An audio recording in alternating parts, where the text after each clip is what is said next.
नमस्कार, दैनिक शिव टाइम में आप सबका स्वागत है। रश्मि शर्मा कैमरामैन शुभम भगत के साथ इस समय बिल्कुल भाजपा हेडक्वार्टर के बिल्कुल बाहर है, जहां पर ये कहेंगे पिछले कई दिनों से एनवाईसी, रहबरे खेल, रहबरे जंगलात यहाँ पर प्रदर्शन कर रहे हैं। पर अब ये कहेंगे कि जो लोग यहाँ पर मिलने आए हैं, यानी बिल्कुल भाजपा हेडक्वार्टर के नेता तो बोलकर चले जाते हैं, एक दिन तो काम खत्म। पर इस समय डेमोक्रेटिक आज़ाद पार्टी के यहाँ पर नेता आए हैं, जी सरूरी, आरएस चीफ सलमान निज़ामी भी यहाँ पर पहुँचे हैं और इनकी सुध लेने के लिए। चलिए इनसे भी जानने का प्रयास करते हैं, आपका ये कदम इनकी ओर जो बढ़ा है कि जब तक इनकी डिमांड पूरी नहीं होती आने वाले समय में समर्थन इनके साथ रहेगा पार्टी का। और इस समय आप देख रहे हैं डेमोक्रेटिक आज़ाद पार्टी के यहाँ पे नेतागण मौजूद हैं। चीफ साहब, आज आप भी यहाँ पर आए, किस तरह का माहौल है भाजपा हेडक्वार्टर के बाहर? तो अब प्रदर्शनों का दौर चल रहा है, एनवाईसी, रहबरे जंगलात, रहबरे खेल की बात करें तो क्या कहेंगे आप? किस तरह से आज मिलकर आए, क्या आश्वासन इनको देने गए हैं? देखिए, जब कोई इंसान गलत काम करता है, खासकर जो किसी घर का पहरेदार हो, तो इस समय तो बीजेपी अपने आप को पहरेदार कहती है। तो जब वो गलत काम कर रहे हैं तो नेचुरली जो डिमॉन्स्ट्रेशन जो होंगी, डिमॉन्स्ट्रेशन का माहौल उनके घर के आसपास ही होगा। तो इसीलिए बीजेपी हेडक्वार्टर के पास ये सारा जो माहौल चल रहा है, ये बदकिस्मती है कि जब से यूनियन टेरिटरी बनी है तो बीजेपी तो कहती है देखो ये तो एलजी साहब कर रहे हैं, ये एडमिनिस्ट्रेशन कर रही है, लेकिन ये सब कुछ वही कर रहे हैं। और आज हर जगह डिससेटिस्फैक्शन है, कोई बंदा भी खुश नहीं है। चाहे रहबरे जंगलात को ले लें, एनवाईसी को ले लें, रहबरे खेल को ले लें, हाँ जी। तो जहाँ जहाँ भी आप देखेंगे रियासत में जो है वो एक अनसेटिस्फैक्शन का माहौल चल रहा है। हम जो यहाँ पहुँचे, हमारी जो पार्टी डेमोक्रेटिक आज़ाद पार्टी है, जिसके हमारे चेयरमैन जनाब आज़ाद साहब हैं, तो उनको इन सब बातों का इल्म है, सारी बात उनके नोट्स में आ रही है। और वो महसूस कर रहे हैं कि जब वो मुख्यमंत्री थे तो कितना अच्छा माहौल था इस रियासत में, कितना काम किया उन्होंने, डेवलपमेंट का काम किया, नौजवानों को नौकरियां दिलवाने का काम किया, और तरह तरह के काम ऐसे किए डेवलपमेंट के जिसकी वजह से लोग आज भी इनको याद करते हैं। तो हम इसलिए यहाँ आए हैं इनको आश्वासन देने के लिए कि आप स्ट्रगल करें, संघर्ष करें, हम आपके साथ हैं और हमारा पूरा समर्थन आपके साथ रहेगा।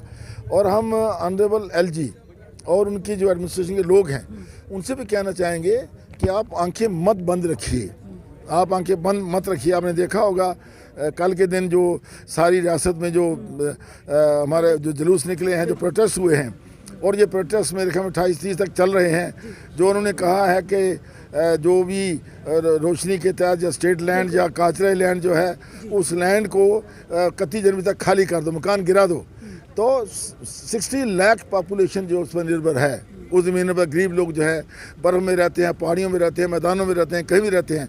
तो मेरा कहने का मतलब है कि इन्होंने एक ऐसा माहौल पैदा किया हुआ है जिस माहौल में अल्टीमेटली दे हैव टू पे फॉर इट। इनको इसका जो आने वाले समय में खमियाजा भुगतना पड़ेगा, इनको सबक मिल जाएगा कि ये बात गलत है। लोगों से खिलवाड़ नहीं हम कर सकते, लोगों की ज़रूरियात हैं, लोगों की जो डिमांड्स हैं, लोगों की जो नीड्स हैं, उनको सरकार को पूरा करना पड़ेगा। डेमोक्रेसी ये कहती है, they cannot act like an autocrat, they have to respect the democracy. Democracy की रिस्पेक्ट करना उनका फ़र्ज है, नहीं करेंगे तो उनको खमियाजा भुगतना पड़ेगा। चलिए सलमान निज़ामी जी आपकी तरफ आते हैं। सलमान निज़ामी जी, जो आजकल का माहौल चल रहा है, दौर चल रहा है, पर जम्मू मंदिरों के शहर के साथ साथ प्रदर्शनों का शहर बनता जा रहा है, और अब तो लगता है भाजपा हेडक्वार्टर में तो ये एक किस्म का कॉन्ट्रैक्ट ले लिया कि अब तो यहाँ ही बैठने आकर, जब जनता की कहीं सुनवाई नहीं है। और साथ ही साथ एक आदेश आता है जो कि ये कुछ दिन पहले की अगर बात करें, सरकार की ओर से आदेश आता है, जितनी भी स्टेट लैंड है, रोशनी एक्ट या कचराई या घास चराई लैंड, उन्हें 31 जनवरी से पहले उसे रिट्रीव कर दिया जाएगा। तो लोगों की, जो गरीब जनता, उनकी नींदें उड़ गई हैं रातों की। आप किस तरह? देखिए, ये बहुत शर्म की बात है कि भाजपा जो 370 हटने के बाद जो दावे कर रही थी कि बेरोज़गारी ख़त्म होगी, रोज़गार मिलेगा जम्मू कश्मीर के लोगों को, आज ये हम मिले हैं रहबरे जंगलात के यहाँ। सभी कोई PhD है, कोई बीएससी फॉरेस्ट्री किसी ने की है, एमएससी। मेरे साथ आप आइए, मैं आपको दिखाऊंगा। ये हम रोज रोज सलमान जी हम रोज इनको कवर नहीं करते हैं। देखिए ना, आप इनको दिखाइए, रोज रोज दिखाइए, ताकि भाजपा जो बड़े बड़े नेता दावे करते हैं, ये हमारी बहन है, 2-3 महीने के बच्चे हैं इनके हाथों में, आप देखिए कितनी उदासी है इनके चेहरों पे। तो आज़ाद साहब जब इन्होंने प्रोटेस्ट किया था, मुझे याद है कि आज़ाद साहब श्रीनगर में लाल चौक के बाहर जो है ये धरने पे बैठे थे, उस वक्त भी हम आए थे। आज बीजेपी हेडक्वार्टर के बाहर हम हैं। एनवाईसी के जितने भी ये लोग हैं, इन्होंने कोविड में काम किया, और जो दावे भाजपा सरकार करती थी कि हम 370 के बाद जो है खुशहाली लाएंगे, क्या ये खुशहाली, इनके उदास चेहरे, क्या आपको ये खुशहाली है जम्मू कश्मीर में जो बरकरार है? नहीं, दावे जो हैं, दावे कब तक आप कर बरकरार सकते हैं? आपने कहा था कि जो जब हम पहले बोला कि 370 इस पर रुकावट है, लेकिन आपने रोज़गार नहीं दिया, नौकरियां नहीं दी, और जो नौकरियों पे लगे थे 2000 जो है, 2000 में तो आज आम व्यक्ति का मोबाइल का बिल आ जाता है। और आज महंगाई है, आप मुझे बताइए, आटे का दाम देखिए, वहाँ से पेट्रोल डीजल देखिए, किस तरीके से महंगाई है, उसमें 2000 पे कैसे गुजारा कर सकते हैं? ये तो शर्म की बात है। जो इतने, आप इनके हेडक्वार्टर को भी दिखाइए कि कितनी बड़ी बिल्डिंग है, ये तो करोड़ों की बिल्डिंग है। ये पैसा कहाँ से आया? ये अंबानी अडानी जो पैसा इन्होंने पूरे देश में लूटा है, और यहाँ जो गरीब, यहाँ परिवार से संबंध इनके हैं, और इन्होंने डिग्रियां की हैं, इन्होंने लोन लेके जो है एम्प्लॉयमेंट इनको हासिल हुई है, ये कोई सिफारिशी मुलाजिम नहीं है। वहाँ जो पीएचडी होल्डर्स हैं, यहाँ जो है इन्होंने डिग्रियां की हैं। तो ये बीजेपी का वो चेहरा बेनकाब करता है कि जिस तरीके से इनके अंदर एरोगेंस है, जो झूठे दावे किए हैं, और आम लोग जो हैं सड़कों पे हैं। यहाँ कमेटियां का गठन हो रहा है, इन लोगों के लिए हो रहा है, पर वो कमेटियां करके अरे हमें भी कहीं जीरो ग्राउंड पर देखिए, कमेटियों से कुछ नहीं होगा। हम चाहते हैं व्हाइट पेपर इशू हो, आश्वासन दो हैं ये देते हैं, चाहे आतंकवादी हमले हो, कड़ी निंदा करेंगे, लेकिन प्रैक्टिकली कोई चीज़ इंप्लीमेंट नहीं होती है। इसलिए हम चाहते हैं, आपने ज़मीनों का मुद्दा उठाया, हमने उसमें कहा कि भाई कोई भी अगर उसमें मुलव्विज है, इन्वॉल्व है, उस पर कार्रवाई करिए। आज हमारे पास जो लेटर्स, जो नोटिसें इन्होंने गरीब लोगों पे, चाहे बदरवा हो, किश्तवाड़ हो, मेरा इलाका डिस्ट्रिक्ट रामबन है, वहाँ गरीब लोगों को नोटिस है। आज जहाँ बर्फ़ है, इतनी कड़ी ठंड है, बारिशों का सीज़न है, विंटर है, तो वो लोग कहाँ जाएंगे?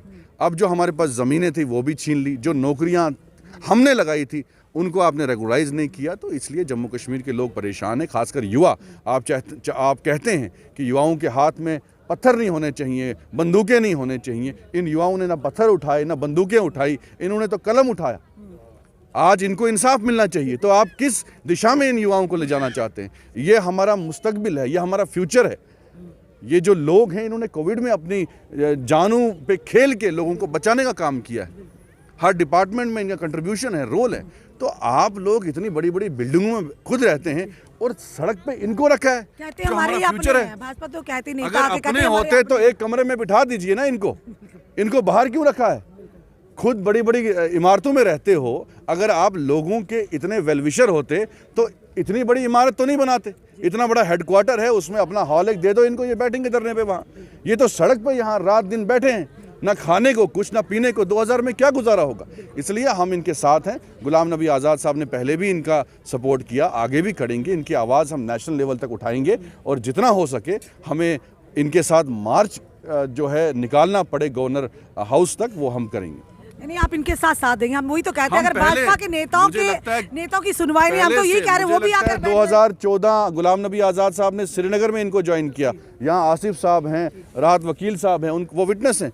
आज़ाद साहब खुद आए थे यहाँ, और उसके बाद जो है हम कोशिश करेंगे कि आज़ाद साहब जैसे ही दिल्ली से वापस आते हैं वो भी इनको ज्वाइन करेंगे। हम इनके साथ खड़े हैं और इनको इंसाफ दिलाएंगे। एक नई उम्मीद की किरण हो सकती है डीएपी। देखिए, उम्मीद की किरण, देखिए हम झूठे ख्वाब नहीं। आज़ाद साहब जब चीफ मिनिस्टर थे, उन्होंने ही रोजगार दिया, उन्होंने कभी झूठे वादे नहीं किए। और हमारा ये यकीन है, मैं आपको इनको मैं आश्वासन देता हूँ कि अगर आज़ाद साहब फिर से चीफ मिनिस्टर बनते हैं तो पहला काम हमने जो है इनका करना है कि इनको रेगुलराइज करेंगे, अगर इस सरकार ने नहीं किया। आज डेमोक्रेटिक आज़ाद पार्टी के नेता, जिसमें सलमान निज़ामी से नेशनल डिबेटर हैं, और साथ ही साथ जीए सरूरी साहब यहाँ पर आए हैं, आरएस चिब आए हैं, कैसा लग रहा? आश्वासन दिया या आपकी इस दर्द में शामिल हुए? क्या कहना है?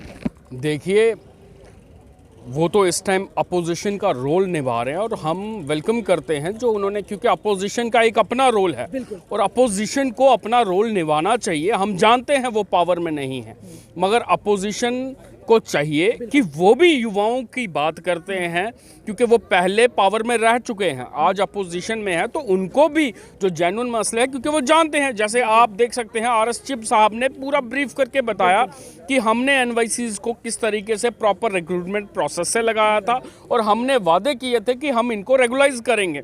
बेशक उनकी आज गवर्नमेंट नहीं है, मगर उन्होंने ये चीज़ मानी और लोगों को बताया कि एनवाईसी कितना काम कर रहे हैं। इसीलिए हम आपके चैनल के माध्यम से बाकी भी जो पॉलिटिकल पार्टीज हैं जो अपोजिशन का रोल प्ले कर रही हैं, तो हमें लगता है कि सबको बाहर आना चाहिए जहां युवाओं का मसला है, क्योंकि ये युवाओं का मसला है। युवा ही है जो जम्मू कश्मीर को तरक्की की तरफ ले जा सकता है।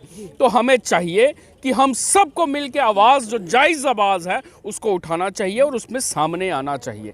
और हम भी यहाँ से क्लियर करते हैं, जब तक हमारा मसला हल नहीं होगा, इस बार झूठे आश्वासनों से काम नहीं चलेगा। हमारे प्रोटेस्ट कंटिन्यू चलते रहेंगे। इस समय आपको भाजपा हेडक्वार्टर के हमने पूरे लाइव दृश्य बताए, जहाँ डेमोक्रेटिक आज़ाद पार्टी के सीनियर नेता यहाँ पर पहुँचे और उन्होंने पहुंचकर यहाँ पर इनका दर्द को समझा और जाना, और यही उम्मीद की कि अगर भाजपा ने जो वायदे किए थे वो पूरा नहीं कर पाई तो जनता को अब समझना होगा, क्योंकि ये डरोकने जो लगातार ये जो थोपे जा रहे हैं, चाहे ज़मीनों के मसले को लेकर या युवाओं के साथ कहीं ना कहीं वायदा खिलाफी हो रही है। अगर एक बार फिर से जनता, जम्मू कश्मीर की जनता जो कि गुलाम नबी आज़ाद साहब को मौका देगी जम्मू कश्मीर का सीएम बनने का, तो ये सबसे पहले यही मुद्दे हल होंगे जो आज सड़कों पर बैठे हों, चाहे वो एनवाईसीज है, चाहे वो रैबरे जंगलात है, चाहे रैबरे खेल है, चाहे वो डेली वेजर्स है, चाहे और कोई मुद्दे हों जो भी हमारे युवाओं के। और साथ ही साथ इन्होंने ये भी कहा यहाँ के जो रैबरे खेल के जो रैबरे खेल फिजिकल टीचर या एनवाईसी है, वो भी लगातार यही कह रहे हैं कि जिस तरह से आज डीएपी डेमोक्रेटिक आज़ाद पार्टी एक विपक्ष का रोल अदा कर रही है, बाकी जो विपक्षी दल है उन्हें भी खुलकर, जहाँ पर युवाओं के हित की बात हो, युवाओं के भविष्य की बात हो, उन्हें खुलकर सामने आना चाहिए, ताकि युवाओं लगे कि विपक्षी वाकई एक विपक्ष अगर मजबूती से अपना रोल अदा करेगा तो काफ़ी सारे मसले भी हल होते हैं। जब विपक्षी नहीं कहीं ढीला होगा तो कुछ सोचिए सत्ता पक्ष को घेरने वाला कौन होगा, उनकी नीतियों पर कटाक्ष करने वाला कौन होगा। चलिए देखते हैं आने वाले समय में जिस तरह से आज डेमोक्रेटिक आज़ाद पार्टी के सीनियर नेता यहाँ पर पहुंचे एनवाईसीज के पास, रैबरे जंगलात के पास, रैबरे खेल फिजिकल एजुकेशन टीचर के पास। चलिए देखते हैं आने वाले समय में और कौन कौन विपक्षी दल यहाँ पर आते हैं और इनके साथ कंधे से कंधा मिलाकर इन इस एजिटेशन का हिस्सा बनते हैं। अपने कमेंट, अपने सुझाव हमें जरूर दीजिए। इस वीडियो को जितना हो सके शेयर कीजिए। जुड़े ऐसे हमारे साथ अगले अपडेट के लिए। जय जवान।